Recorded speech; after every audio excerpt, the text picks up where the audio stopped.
Aclare, por favor, una vez más eso. ¿Hacen ustedes una autopsia? Hemos hecho el examen que corresponde a restos, a cadáveres incompletos y muy fragmentados y restos cadavéricos como de los que hemos dispuesto. Hemos hecho el examen necesario y suficiente para determinar la causa y las circunstancias de ese fallecimiento. Y mi pregunta es, cuando ustedes realizan una autopsia, ¿realizan una prueba concreta para datar la muerte? Para datar la muerte, no.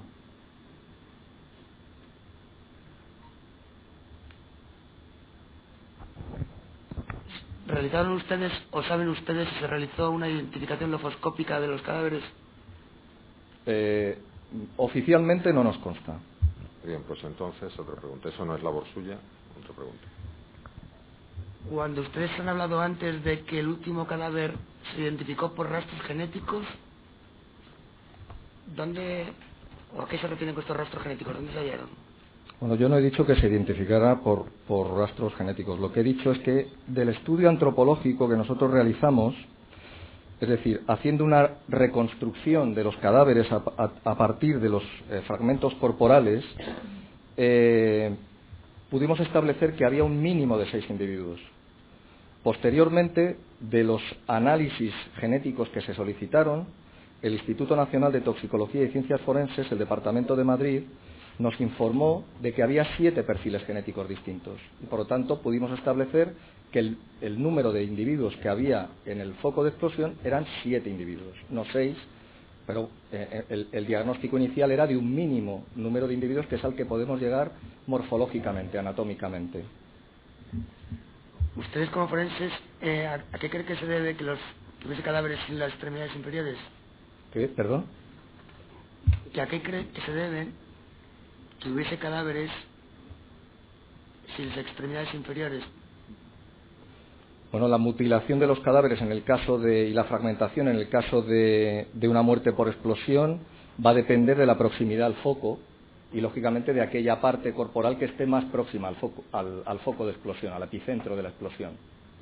Nosotros, como he dicho antes, no hemos hecho un estudio reconstructivo, primero porque nadie nos lo ha solicitado, segundo porque tampoco tendríamos datos suficientes para hacerlo solo por el estudio de los cadáveres. Pero, lógicamente, de la pregunta que usted me está haciendo, lo que se puede deducir es que los cadáveres que están mutilados de cintura para abajo es porque justo esa zona es la que ha estado más cercana al epicentro de la explosión. El resto del cuerpo habrá estado protegido de alguna manera, no sabemos exactamente por qué, porque haya otra persona por delante, porque haya algún objeto, etcétera, pero que ha estado expuesto directamente y muy cercano al foco son aquellas zonas que han sufrido amputaciones o fragmentación corporal. No hay ninguna pregunta más seria. Gracias. ¿Alguna defensa más? Sí, con la venia. La defensa Rabello Osman. Sayed, mire, es que usted, para llegar a la teología de que la muerte de esas personas ha sido causada por el suicidio, nos habla de elementos negativos, es decir, que no tienen sustancias psicoactivas, que no han sido atados, que no tienen disparos, pero ¿cuáles son los elementos positivos que ustedes encuentran para llegar a esa conclusión? Los antecedentes del caso, la información que nos proporciona la investigación policial y la información que nos proporcionan los propios médicos forenses que han estado en el levantamiento. Es decir, lógicamente nosotros tenemos que barajar los datos de los que disponemos y en cadáveres de este tipo con estas características pues estamos también limitados por el tipo de pruebas que se pueden realizar y por el tipo de estudio que se puede realizar a esos cadáveres. Con los datos que nosotros hemos podido obtener a partir de nuestro propio estudio, por una parte, y por otra parte, de datos accesorios de la propia investigación, fundamentalmente de la investigación policial, es por lo que podemos llegar a establecer la congruencia con esa etiología suicida. Sí, pero la información policial les habrá dado a ustedes múltiples datos. ¿Cuáles de ellos son los que les llevan a tomar esta... No, los antecedentes. En ese momento nosotros no contábamos nada más que con los antecedentes que había inmediatos al momento de la explosión, en el momento en que nosotros hicimos el estudio. ¿A cuáles se refiere usted? Pues los datos que la policía nos proporciona a nosotros sobre lo que había ocurrido en el piso de Leganés.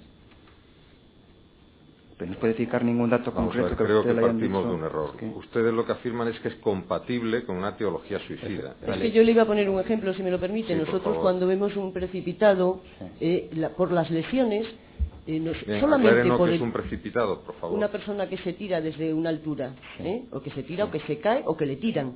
Por las lesiones exclusivamente que encontramos en la autopsia no podemos decir la etiología médico-legal, pero tenemos que valorar los datos de la encuesta judicial que llamamos, y hablar con familiares y saber los antecedentes y saber la opinión de la policía. Y nosotros decimos una etiología médico-legal, claro que la decimos, valorando que descartamos otro tipo de etiología. Eso es lo que le voy a preguntar. Que no descartan otra, quiere decir. Valorando que descartamos otro tipo de etiología.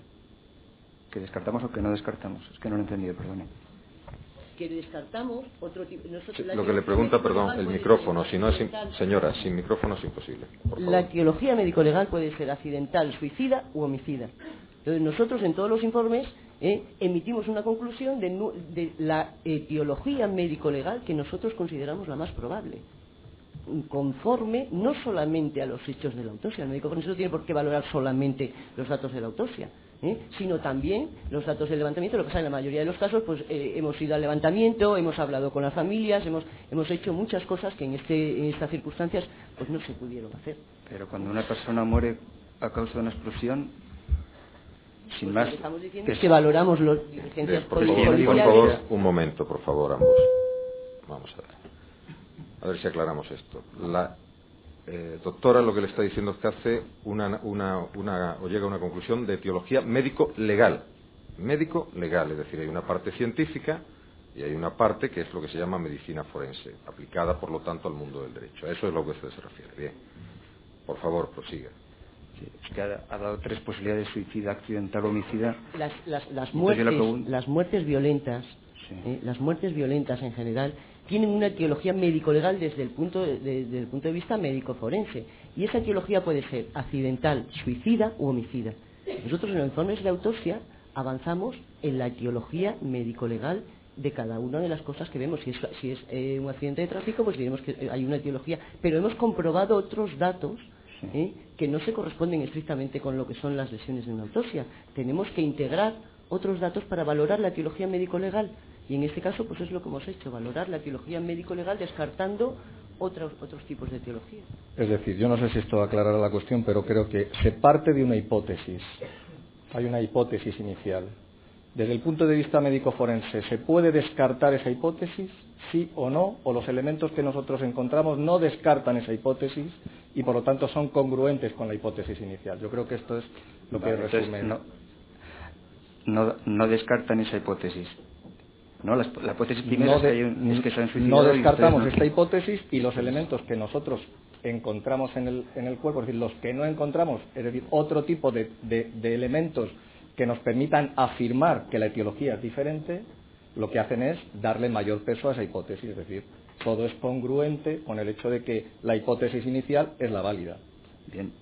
Y si la hipótesis fuera otra, si la hipótesis que le plantean es que ha habido una explosión... Pues trabajaríamos sobre una hipótesis diferente. No pueden saber... Hemos trabajado sobre esa hipótesis intentando buscar elementos que contradijeran. Bien, vamos a ver. Partiendo de que esto es una prueba de libre valoración y que, por lo tanto, los peritos simplemente exponen sus conclusiones, el tribunal luego valorará, porque esto sigue siendo una prueba de libre valoración. Aunque parece que quieren ustedes llegar a una conclusión absoluta. No. Vamos a aclarar el tema.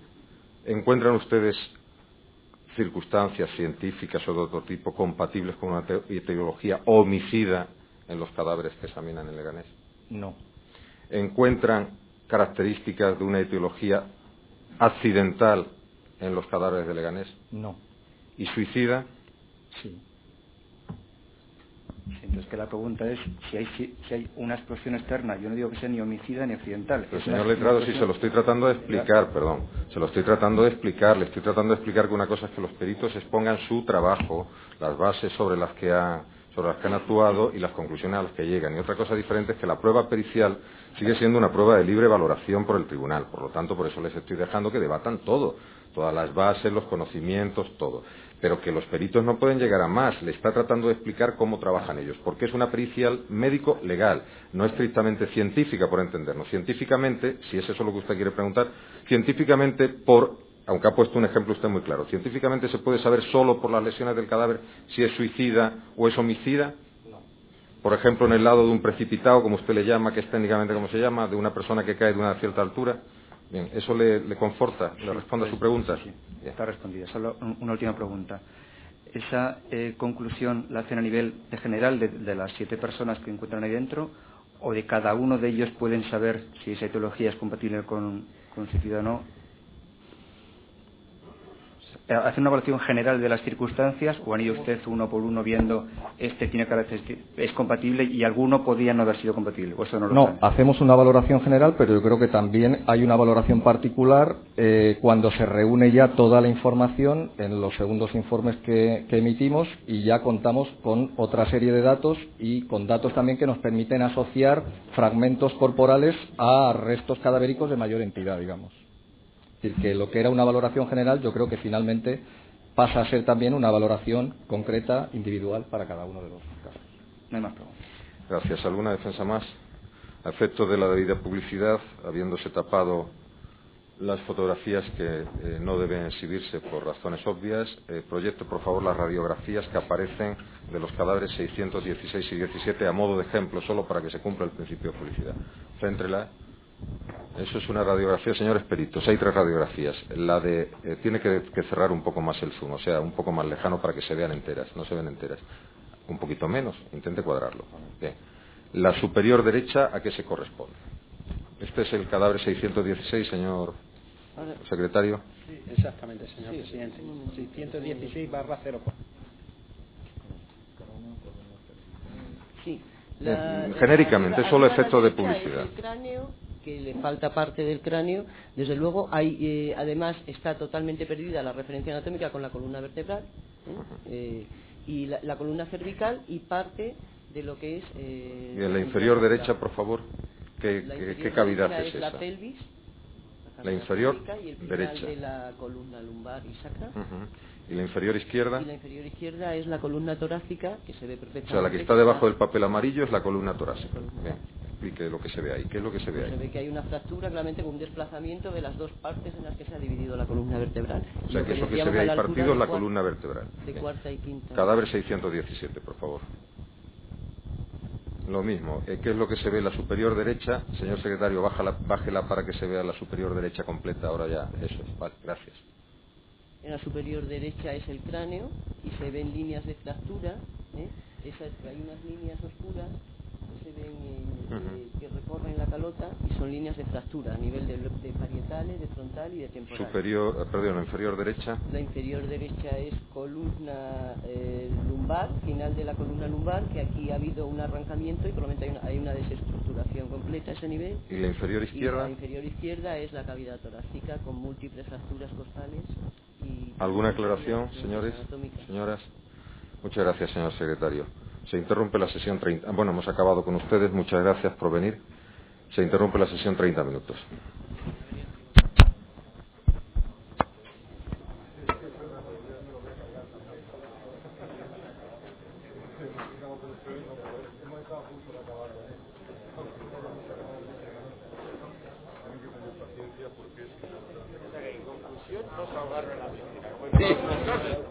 Podemos concluir que no se ahogaron en la piscina.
compañero tuyo? No, hay un compañero del consejo.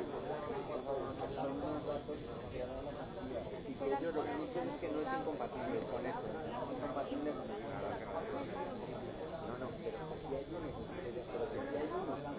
si hay uno que no se quiere suicidar, el pobre le meten con la misma que los demás, porque había unos que pegaban gritos, decían tal. De hecho, había uno que ni aparece, podía estar en un cajón. Te llama.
Si no, tiene que ser así.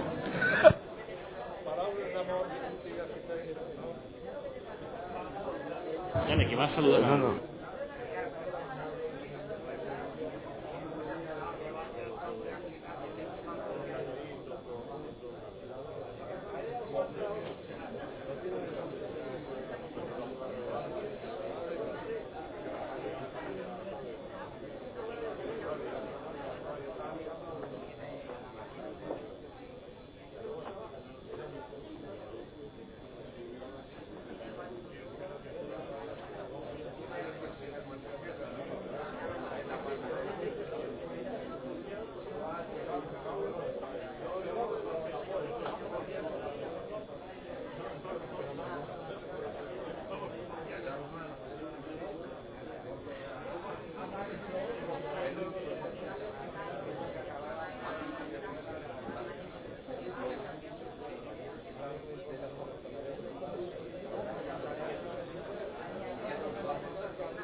Yo he presentado un escrito diciéndolo, ¿eh? ¿Cómo? Si lo llevas a ver, pongo tu casa.